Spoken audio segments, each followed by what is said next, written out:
លោកបណ្ឌិតអើយ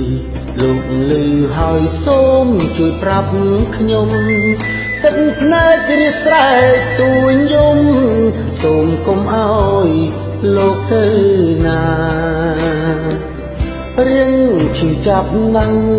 ពេលបាត់អ្នកចេញពីលោកកាតើរៀងគូធ្វើយ៉ាងណាទើបឲ្យអ្នកវិលត្រឡប់រៀងនៅស្រណោះសែនអាឡងអាឡៃអ្នកណាំងគ្រប់ពីងសំដីចាំច្បាំងលឺខ្លាំងណាស់ពេលលោកចេញទៅទៀតក៏អាប់ព្រៃហេតុអ្វីចិត្តអ្នកឯងខូខើដឹងទេរៀងឈឺរាល់ថ្ងៃពេលលឺបនដឹកលាហើយអោខ្មែរអើយខ្មែរសូមជួយថែឈ្មោះកានលៃគ្រប់ពីងសំដីនៅក្នុងបេះដូងរហូតអោបណ្ឌិតអើយជាតិក្រោយសូមកុំរបូតសូមកើតជាកូនខ្មែររហូតបណ្ឌិតកានលៃ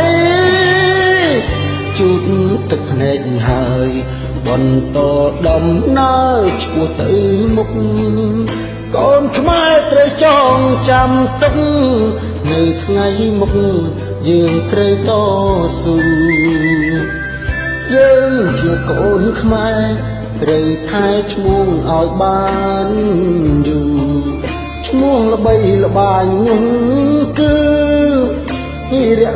បណ្ឌិតកែមលៃ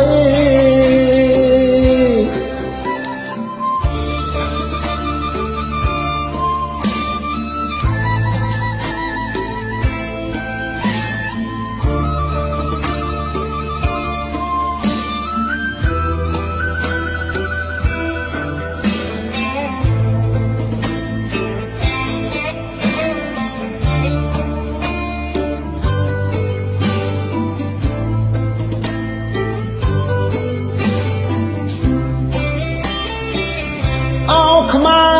រអើយខ្មែរសូមជួយថែឈ្មោះកានលៃ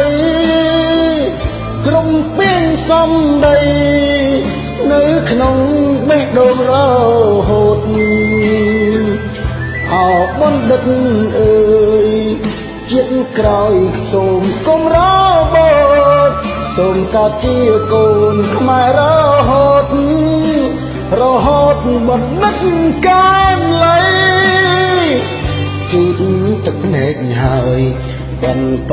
ដំណើរឆ្ពោះទៅមុខកូនខ្មែរត្រូវចងចាំទុំនៅថ្ងៃមុខយើងត្រូវតស៊ូយើងជាកូនខ្មែរត្រូវថែឈ្មោះនោះឲ្យបានយូរគេឈ្មោះល្បី